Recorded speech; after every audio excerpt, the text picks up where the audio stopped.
Esdras chapitre 7 verset 509 dit, « Car Esdras avait consacré sa vie à étudier la loi de l'Éternel, à la mettre en pratique et à enseigner à Israël ses décrets et ses commandements. » Dans ce verset, il est mentionné qu'Esdras, prêtre et scribe, s'était consacré à l'étude de la loi du Seigneur.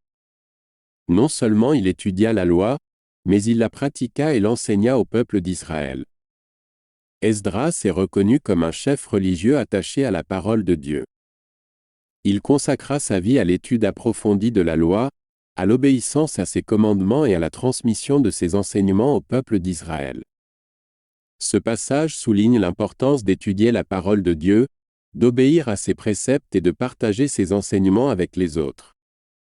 Ezra sert d'exemple de dévouement et d'engagement envers la loi de Dieu, influençant et ayant un impact positif sur la nation d'Israël.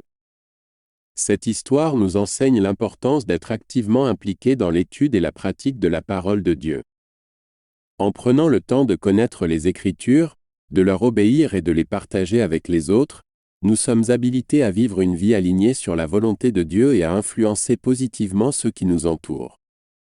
Puisse ce passage nous inspirer à rechercher une compréhension plus profonde de la parole de Dieu, à la mettre en pratique dans notre vie quotidienne et à la partager avec les autres. Puissions-nous suivre l'exemple d'Ezra en nous engageant à consacrer du temps et des efforts à l'étude, à l'obéissance et à l'enseignement de la parole de Dieu, pour la gloire de son nom. Déclaration de foi. Seigneur Jésus-Christ, je confesse que je suis un pécheur, et que je suis séparé de Dieu à cause de mon péché, je me repens de mes péchés, et je reconnais le Seigneur Jésus-Christ comme le seul et suffisant Sauveur de ma vie, et dirige-moi à la vie éternelle, et écris mon nom dans le livre de vie. Amen. Éphésiens 2 versets 8 et 9 Car c'est par la grâce que vous avez été sauvés, par la foi, et cela ne vient pas de vous, c'est le don de Dieu.